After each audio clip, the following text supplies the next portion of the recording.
What is up, everybody? Welcome back into another episode of To The Show Baseball Podcast presented by Beyond the Monster. I am your host, Andrew Parker, and today's episode, we're diving into the Atlanta Braves organization. We have Nathan Wiles on. Nathan actually made his MLB debut earlier this year. Didn't go as planned. We did talk about that a little bit. We dive into, him getting called up for the first time, and now he's back in Triple-A Gwinnett, and he's pitching pretty well right now. So he's fresh off winning the International League Pitcher of the Week last week. So we do dive into that, dive into a couple things he did over the offseason, and put him into position to make his MLB debut this season. Before I get any further, if you're watching me on YouTube, listening on Spotify, Apple Podcasts, wherever it is you get your podcast, please like, subscribe, thumbs up, comment, helps me a ton. It's always appreciated. But without further ado, let me shoot you on to the interview with Nathan Wiles. All right. I am here with Nathan Wiles of the Atlanta Braves organization. Nathan is fresh off winning the International League Pitcher of the Week for his performance last week, which that's exactly where I am going to start off. Nathan, obviously you are coming off one of your best starts of the year last week. What was working? How did you feel during the outing?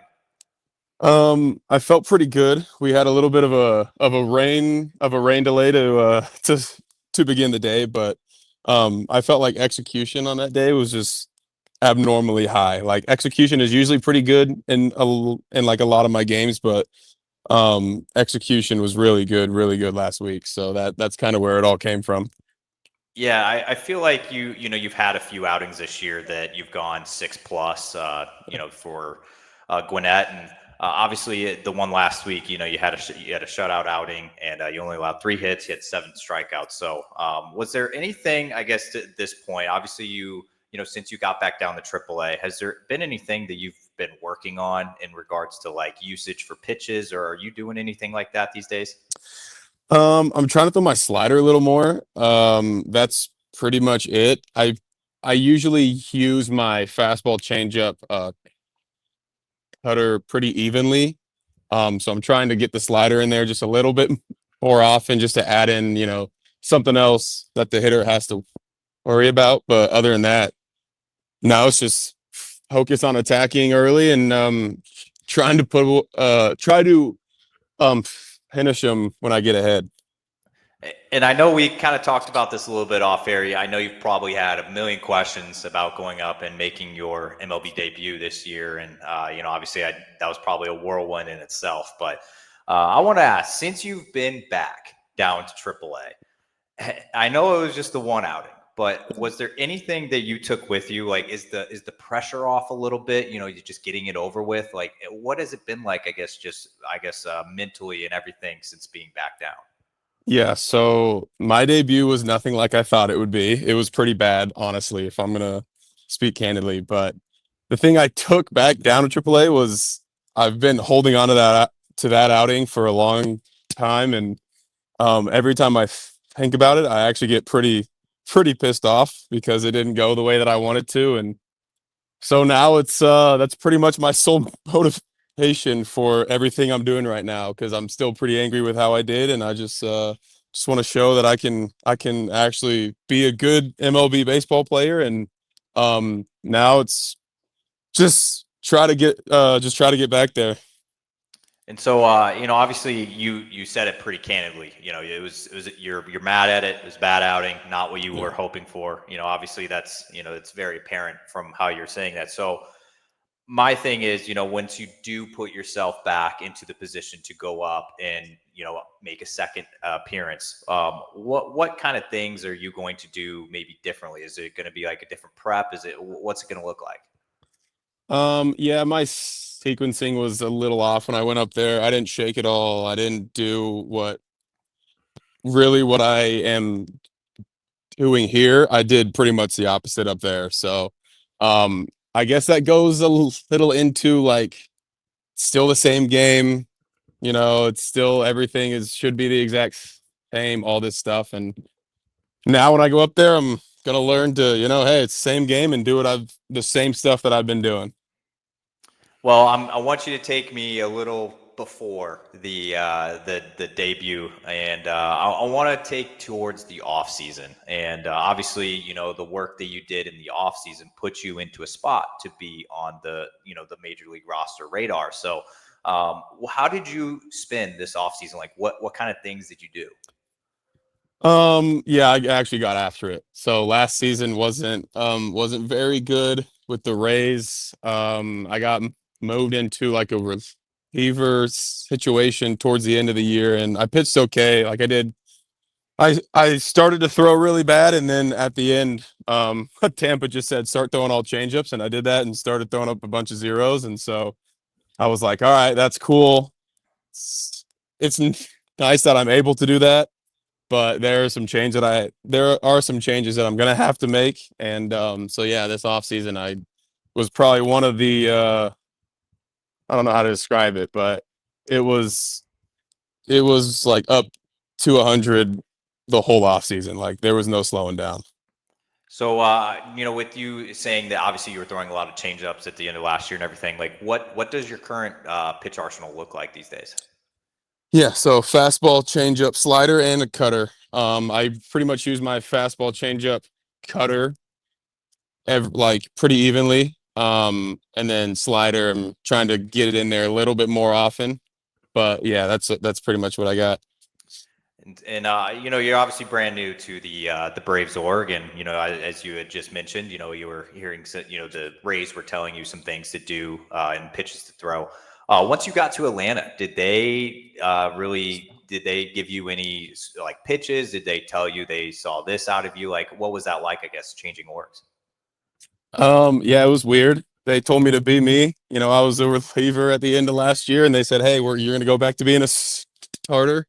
They said I could go to Double-A, I could go to Triple-A. They didn't know yet when I first came over, so that was a little new to me, a little iffy right off the bat. But ended up in Gwinnett, and yeah, haven't really looked back since. But they haven't said a whole lot. They just said keep doing me.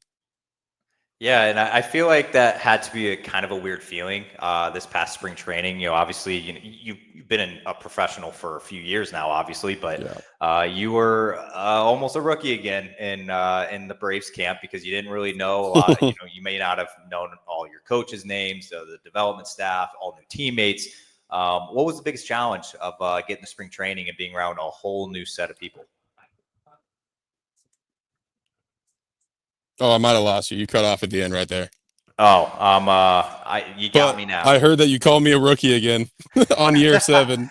Yeah, to be fair, like, no, I know exactly what you mean, and that's exactly what it was like, where it's like I didn't know anybody, I didn't know any of the coaches, and then once I got into our Triple-A locker room, like we have a pretty old team, I guess. So even in that aspect too, I was like, again, I was one of the younger guys here, and I was like, well, that's new to me because I was one of the older guys on. So yeah, that actually is pretty accurate. Of like, I did kind of feel like a rookie again. Yeah, and I was only saying that in regard. I don't know if I cut off, but I know, was I'm only messing saying with that you. just yeah, you probably felt like a rookie again. You're just like, Right. I don't even know my development staff's name right now, or let alone like half the coaches in the organization. But yeah, it always seems like an interesting transition whenever you're going from a new team right before spring. Right. But I got a couple questions left before I let you slide here. I know that the weather is warming up a little bit, and obviously, you know, you kind of mentioned it. It's finally warm now. So, what are you doing on your Monday off days?